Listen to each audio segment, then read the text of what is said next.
Musca മക്കൻ എന്നൊക്കെ പറഞ്ഞാൽ ഹിന്ദിയിൽ ബട്ടറിന് പറയുന്ന പേരാണ് കേട്ടോ.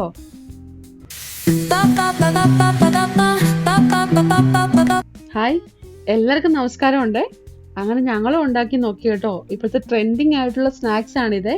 ബൺ മസ്ക എന്ന് ഇതിൻ്റെ പേര് കേട്ടോ. പേര് പോലെ തന്നെ ബണ്ണും ബട്ടറുമാണ് നമുക്ക് ആവശ്യമായിട്ടുള്ളത്. അപ്പം ഞാനൊരു 4 ബൺ എടുത്തിട്ടുണ്ട്.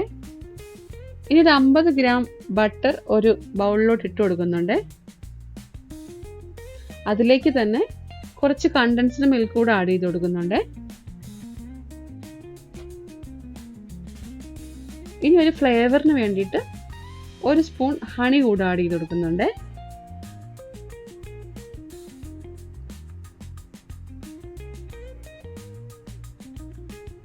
ഇനി ഇത് നമുക്ക് ശരിക്കൊന്ന് ബീറ്റ് ചെയ്തെടുക്കണം കേട്ടോ.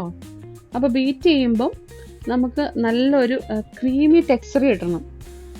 അപ്പോഴേ ഇതിൻ്റെ ടേസ്റ്റ് കറക്റ്റായിട്ട് വരത്തുള്ളേ.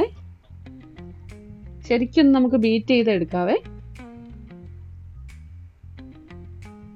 അപ്പോൾ ബട്ടറൊക്കെ ഫ്രിഡ്ജിലൊക്കെ ഇരിക്കുകയാണെങ്കിൽ ഒരു 10 മിനിറ്റ് മുന്നേ എടുത്ത് പുറത്ത് വയ്ക്കണം കേട്ടോ. ഞാനങ്ങനെ ചെയ്തിട്ടുണ്ടായിരുന്നില്ലേ, അതുകൊണ്ട് എനിക്ക് അത് ബീറ്റ് ചെയ്യുന്ന സമയത്ത് കുറച്ച് ബുദ്ധിമുട്ടുണ്ടായിരുന്നേ. എന്നാലും ശരിക്കും നമുക്ക് ബീറ്റ് ചെയ്തെടുക്കാൻ പറ്റും കേട്ടോ. അപ്പം നമ്മുടെ ഏകദേശം ക്രീമി ടെക്സ്ചറൊക്കെ വന്നിട്ടുണ്ട്. ഇനി നമുക്ക് അത് മാറ്റി വെച്ചിട്ട് നമ്മുടെ ബൺ ഒന്ന് മുറിച്ചെടുക്കണം കേട്ടോ. അപ്പോൾ ബൺ ഇങ്ങനെയാണ് മുറിക്കുന്നത്. അപ്പോൾ ഞാൻ ബണ്ണൊക്കെ മുറിച്ചെടുത്തിട്ടുണ്ട്. ഇനി ഓരോ ബണ്ണിലോട്ടും നമുക്ക് ജാമൊക്കെ തേച്ച് കൊടുക്കുന്നത് പോലെ തന്നെ തേച്ച് കൊടുക്കാം. അതിൻ്റെ ഫ്രണ്ടിലൂടെ ഇച്ചിരി തേച്ച് കൊടുക്കുന്നുണ്ട്. അപ്പോൾ ഇത് ചായയിൽ മുക്കിയിട്ടാണ് കഴിക്കാൻ ടേസ്റ്റ് കേട്ടോ. അപ്പോൾ എല്ലാവരും ഒന്ന് ട്രൈ ചെയ്ത് നോക്കണം. നല്ല ടേസ്റ്റ് ആയിരുന്നു കേട്ടോ. ഞങ്ങൾക്ക് ഒത്തിരി ഇഷ്ടപ്പെട്ടു. അപ്പോൾ ഈ ബൺ മസ്ക എന്ന് പറഞ്ഞു കഴിഞ്ഞാൽ ബൺ ബട്ടർ എന്നാണ് അതിൻ്റെ മീനിങ് കേട്ടോ. ഹിന്ദി വേർഡാണ് മസ്ക എന്ന് പറഞ്ഞാൽ.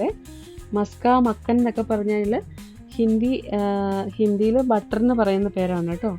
അപ്പോൾ ഈ ബോംബെയിലും പൂനെയിലും ഒക്കെ ഉള്ള ഒരു ഇറാനിയൻ കഫേയിലുള്ള ഒരു സ്നാക്സ് ആയിരുന്നു ഇത്.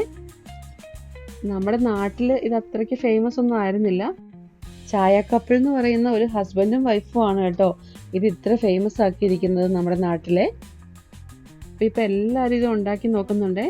അപ്പോൾ ഈ വീഡിയോ കാണുന്നവരൊക്കെ ഒന്ന് ഉണ്ടാക്കി നോക്കിയിട്ട് അതിൻ്റെ കമൻ്റൊക്കെ ഒന്ന് പറയണേ.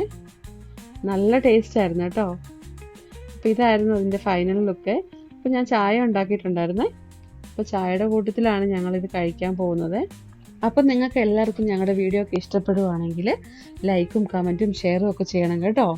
അപ്പോൾ വീണ്ടും ഇതുപോലുള്ള എന്തെങ്കിലും റെസിപ്പിക്കായിട്ട് വരാം. Thank you so much for watching. By.